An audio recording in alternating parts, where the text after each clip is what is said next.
So I'm excited to share a few minutes with the female golfer Trish Johnson. Trish is here with us at Stack&Tilt camp this week in Spain, and I thought it would be remiss of me not to sit down and grab a few minutes with you, talk about the important stuff. Very much so.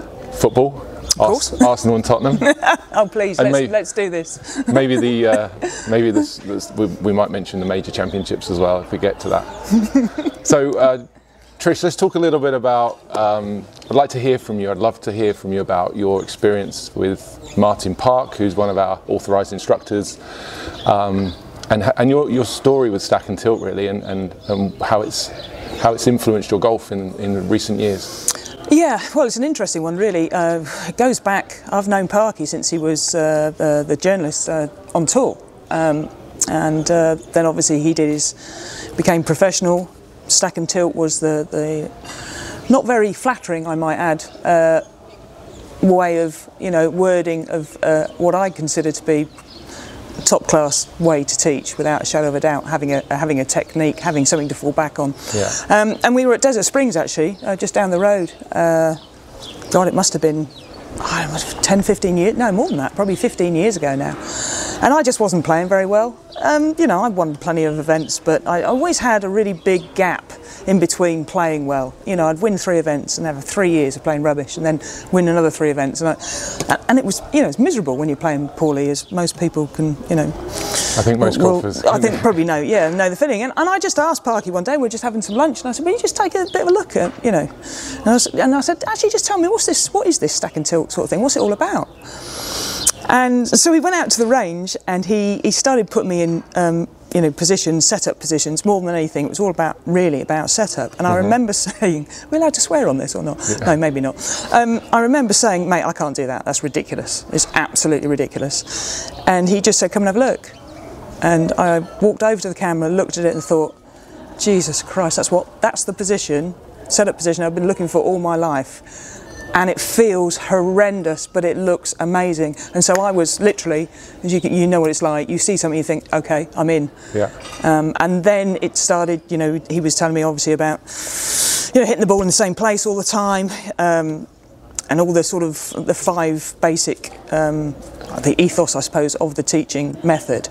The 10-word structure. The 10-word structure, yeah.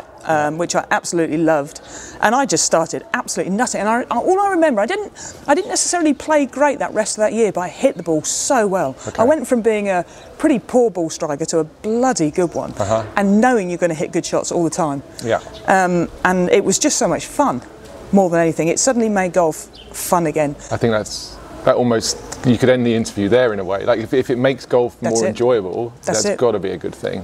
I think that's a lot of people's first experience with Stack&Tilt. If they get good information from an authorized instructor, they'll typically hit the ball better quickly. And I think that's the hook that draws people in. It's like, okay, well, I can see there's green shoots immediately, right? There's potential here, even if the scoring doesn't necessarily improve immediately, because obviously there's more to good golf than just the swing. Yeah. But if you can influence someone's ball striking in a positive manner that quickly, I think that's a sign of an expert instructor, and it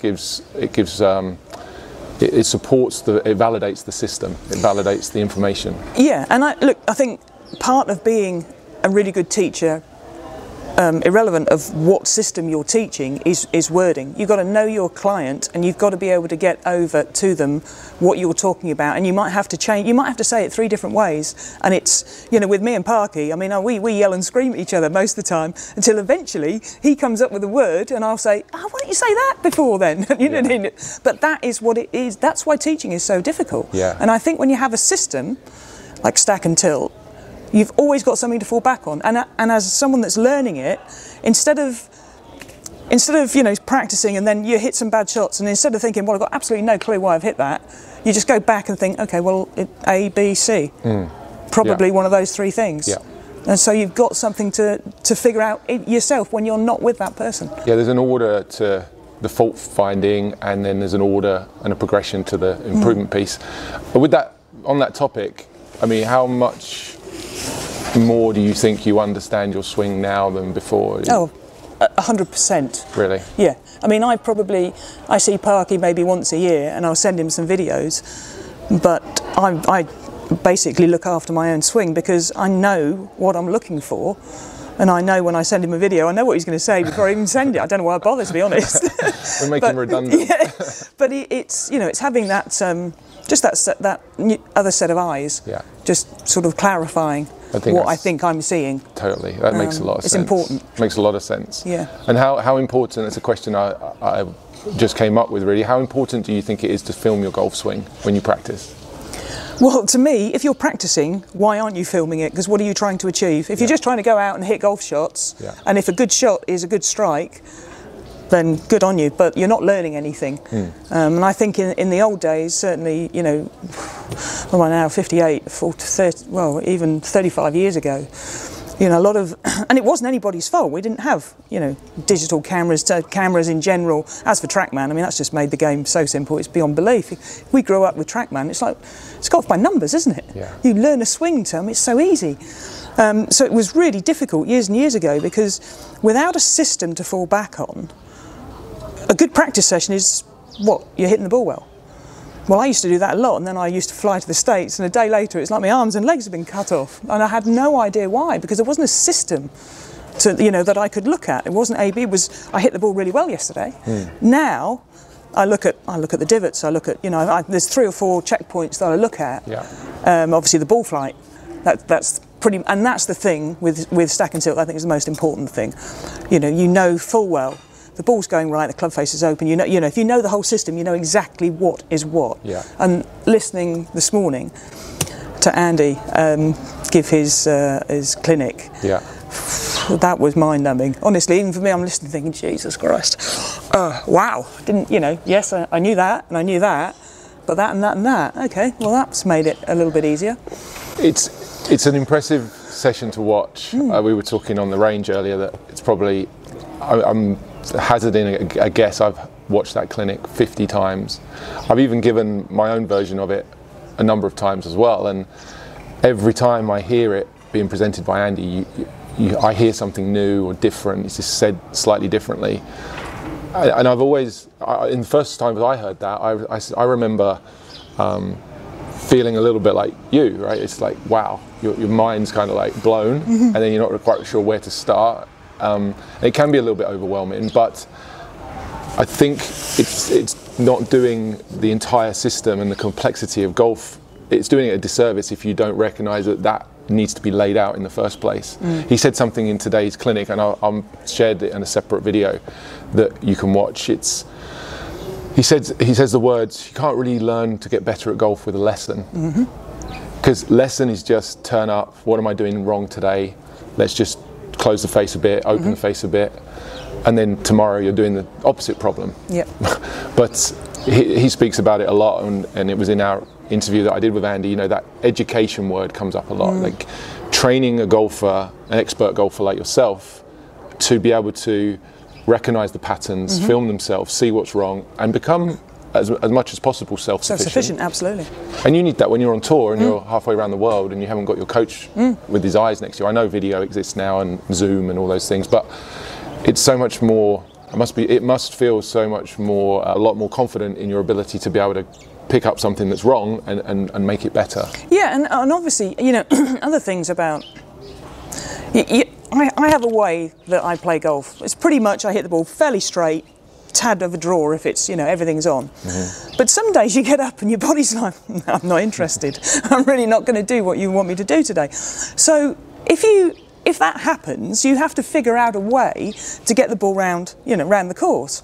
And if you really haven't got any, you know, if it's all about feel and you're feeling awful, you're going to have a pretty rough day. Totally. Whereas if you've got something that you can think, okay, right, maybe yeah, it's not quite working today, I can just feel that. And what was so fascinating with him today was about the club face. You know, as good players, you know where the club face is, you can feel it. But he sort of said something today, and I remember thinking, yeah, I can't wait to go and hit a couple of balls actually, because yeah, I know exactly what that feels like, and I know how to make it feel a little bit different as well. Yeah. So, you know, for me, if I'm just leaving it out right a little bit and just say, well, okay, I can change my angles, I can change my wrist angle if I want to, and get it back, and get it stronger, get the club face strong, all these sort of little things. And that, you know, like I say, no one wakes up feeling perfect every day, but it gives you something to sort of play with, if you like. And it, instead of your confidence just being utterly drained, because you just don't feel very well. What you speak about there makes, you know, a ton of sense to me. The amount I've practiced, and even now when I play, still having the ability to use the grid, use a little bit of the knowledge I have in my coaching to be able to make those small adjustments, given that I really don't practice, to still be able to keep the ball in play. And that's something I never used to have as a player, and I was never anywhere near as good as you. I think it's the perfect Tottenham Arsenal comparison right there. I didn't say it. But I played reasonable golf for a little while, but it was so fragile, you know. And I think a lot of people watching this, regardless of the level that they're at, can empathise and resonate with that. That's that feeling of having it for a short while and then losing it. And when I've taught a lot, and students' feedback is often, I see it in their eyes, they want one swing to work. They want to be able to just do it one way and for that to keep working forever. And they don't want to move outside of that, I'm going to say, comfort zone, because it's too uncomfortable for them to suggest or to believe that there might be other little adjustments they need to keep making to their swing on a day when, like you say, it doesn't work. But I guess that's a progression of skill level, right? You can't teach that level of sophistication and small adjustments to someone who isn't making contact. No, it's a very difficult one, because I often, you know, see people and they, you know, they go and play the game, they get angry and all these sort of things, and I think to myself, Jesus, I practice 5-6 hours a day and I don't get angry. Really, not very often, and I put in the work rate, and they put in nothing because it's supposed to be fun, and they blow their top because, and you're playing the wrong game, because it's the toughest game in the world. It's the only game I know that I watch, you know, PGA Tour. That's the perfect example. This is the best level I can think of, LPGA, PGA Tour. And someone, you know, he's the perfect example, and I love watching him play. Someone like Justin Thomas. Because whenever I've been in the studio, if I've been commentating or whatever, I look at him and I think, well, you could shoot 62 today, or you could shoot 73. And I don't know, and I'm pretty sure you don't know. He's so good, but that tiny bit of inconsistency can take, you know, 10 or 11 shots. And someone with that level, you know, last year, he just couldn't find the back of the ball. And that is what the game is all about. It is so difficult, even at the very, very top level. I think if you play this game at a high level, you appreciate that probably more than anybody, I think, because you can have those amazing highs of playing almost faultless golf at times. And then I think golfers, again, expect consistency. That's probably the word that you hear the most on the lesson tee. I want to be more consistent. You just mentioned JT, and there's a number of other examples where, and you can probably vouch for this in your own career, like your lowest score one year would have been in the low 60s, and your highest score in a tournament would have been probably mid to high 70s possibly, you know, almost 15-20 shots difference. It's almost a shot a hole, and you're an expert player. So golfers who expect that consistency they don't understand the game. No, they don't. I mean, it was a perfect example, actually just finished again today. So Paddy Tavatanakit, literally for the last 2 years, just can't get it done. You know, it's gone from superstar status to literally can hardly play. All of a sudden, she's found a bit of form, and she's just won back-to-back events. She won the tournament, the LEC last week, and she's just won in Asia this week. Nice. And I love that, because that's why we persevere. Because that level, and seeing her, you know, seeing an interview with someone who has obviously just worked their socks off and is so emotional because they've tried so hard, and then suddenly it all comes back again. That's what the game's all about. It means something. It's special when someone works hard and gets back. The people who fall off from the top and come back, it's almost an even more satisfying story. It really is, right? Your recent win last year in the Senior Women's US Open, you brought the medal along with you today.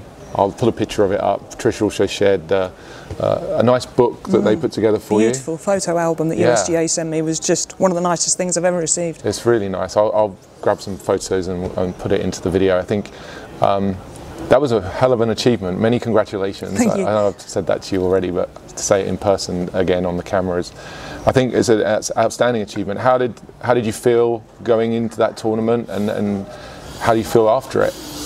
Well, I think the strange thing was, a couple of weeks before it, I'd broken my toe on my right foot. I was working at Sky, and I was in a strange hotel room, and I turned the light off, and I whacked into the bed as I was walking around the bed, and it was black. I couldn't walk. The following week, I was commentating at the Women's AIGO, and I'm hobbling. I can't walk, and I'm suddenly thinking, I don't know if I'm going to be able to play next week. So I went to hit some balls at Silvermere, and you can imagine with your right toe, Rob, I couldn't get off the right side. Right. It was the best thing that ever happened to me, because I was absolutely nailing it. It was like hitting punch shots the whole time. So I went to the tournament, apart from the fact I really could hardly walk, I was confident, you know, because I'd been practicing a lot before that.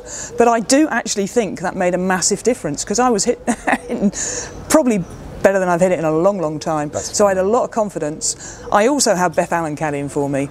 As a lot of people will know, she won the money list on the LET maybe 5 years ago. So I was the only player out there that had a caddy who was better than their player, I think. That was a big thing. That was fabulous. And 3 weeks previous, I had thrown away a tournament, which I've very rarely done in my career. But the senior LPGA, I had a great round going the last round. I had a 3-shot lead with 2 holes to play. And somehow I managed to mess it up and finished triple bogey to lose by 1. And so that was quite fresh in my mind, in all honesty, coming into the last round. Didn't play the front 9 very well, was playing with Beanie, Katrina Matthew, and it was a sort of head-to-head. And then I hold a putt on 9. I bloody awful tee shot into this par 3, had about 35 feet, rolled it in. You know what it's like, all of a sudden, everything changes, confidence changes, hit one good iron shot and just thought, hello, got something here, and played the back 9 really well.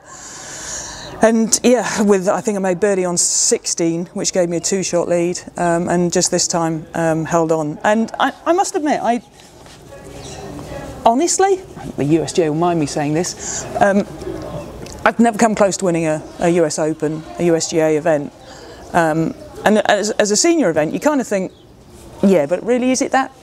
Well, yeah, actually, it was. It was probably the most fun after win I've ever had. And the USGA woman, Shannon, she said to me, this is one of the most important moments in your career. And I remember thinking, really? She was bang on. She really was. It was really special. Only thing that would have made it more special if my mum and dad had still been around to see it. Unfortunately, they weren't, but I'm sure they were, you know, up there looking down. It's an amazing achievement. It's an amazing achievement. And to add that onto the 2 previous senior majors, the PGAs, that's 2017, 2020, right? Yeah. How did this one rank compared to those, would you say, in your mind? Oh, it's bigger. Yeah, I always wanted to win, the US Open. I mean, there's only been 5. Laura won the first one, Alfie won the second one, and then Annika, Jill McGill. So yeah, I've been desperately trying to. And the thing is, when you're getting older each year, you get the younger players coming. You're thinking, well, yeah, I've got many more years, but how many more years have I got until Kari Webb turns, 50? You think so? I kind of thought I really need to do this now. It's an incredible achievement. Well done. Thank you. What's next for you this year? What's your schedule look like, and where are you playing next? The first event is in Tampa in a couple of weeks' time. LET event, a Ramco event. Looking forward to that. That was really good weather. It should be lovely and sunny. A bit like this. Yeah, should be hotter than this, hopefully. But that'll be fun. They're always good. Is that a course you've played before? No. Although Andy knows it really well. He said it's very, very good. So looking forward to that. Then I want to play more, if I'm honest. I mean, it's probably because I'm not commentating that much, which is a shame. I'd like to do more, but you can only do the work they give you. So that's kind of, I've got my competitive juices back there as well. I think when you win something, you just think, okay, maybe I can do a little bit more. And I don't mind hard work. I love practicing. And if my body feels okay, then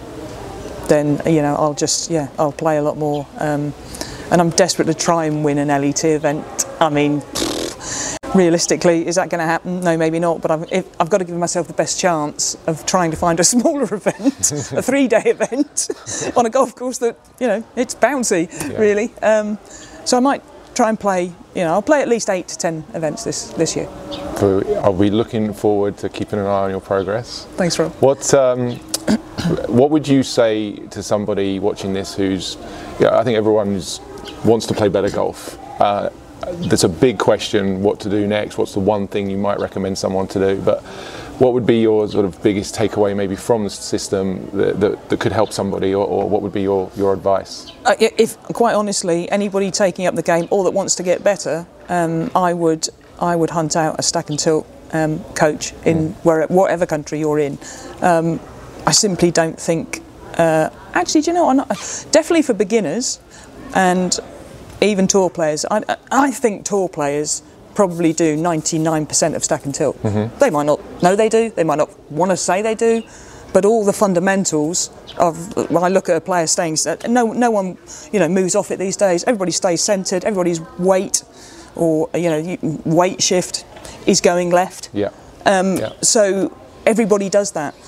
So why on earth wouldn't you find someone that teaches like that rather than teaches the other way? I don't get it. So that's the first thing I would do, because you've got to learn to hit the ball in the same place every time. And the biggest thing that I never really mentioned with Parky, the first thing was about low point. Yeah. I remember, and maybe people watching this are thinking, how can you be a tour player if you don't know? Well, maybe, whatever, I don't care. But when I was, realised like my left shoulder was low point rather than here, that changed everything for me. Yeah, that's a big one. Really did. That was just like, oh, well, crikey. Okay, why the hell am I over here when I need to be over here? And so that to me, and if you don't know what I'm talking about, again, go and see a Stack&Tilt teacher. And if there isn't one near them, they could go on YouTube, couldn't they? Well, there's a couple of people on YouTube that, you said some very nice things about my videos. Rob, I love your videos, and I watch them a lot, and I learn a lot, and because I also like, if I've got any sort of teacher or I'm watching anything, I want to see that person do it. I don't want just words. Yeah. If they can do what they're saying, and then I see the pictures. Yeah. And golf is all about pictures. It's not about words. The words are important because they give you pictures. Yeah. And as soon as you have the picture, you can replicate that. Yeah. And you are one of the best. Bless you, that's very kind. We didn't get to talk much about Tottenham and Arsenal, which is probably a good thing. No, I think we can go into that right now. All right, okay. Right. You actually, so we watched Newcastle and Arsenal last night, did we not, in the pub? We did. And you were very, very complimentary. I can recognise good football, and they were good, weren't they? Arsenal were playing some good stuff. I noticed today on Twitter, this is going to be terrible, and this will stay on YouTube forever. It was 16 years ago to the day that Tottenham last won a trophy. So that's pretty depressing. 16 years. Yeah. And before that, it must have been another 30, wasn't it? I don't think I was born. 1961. Thank you very much for your time today. I would like to say that I hope Arsenal do not win the league this year. I know that.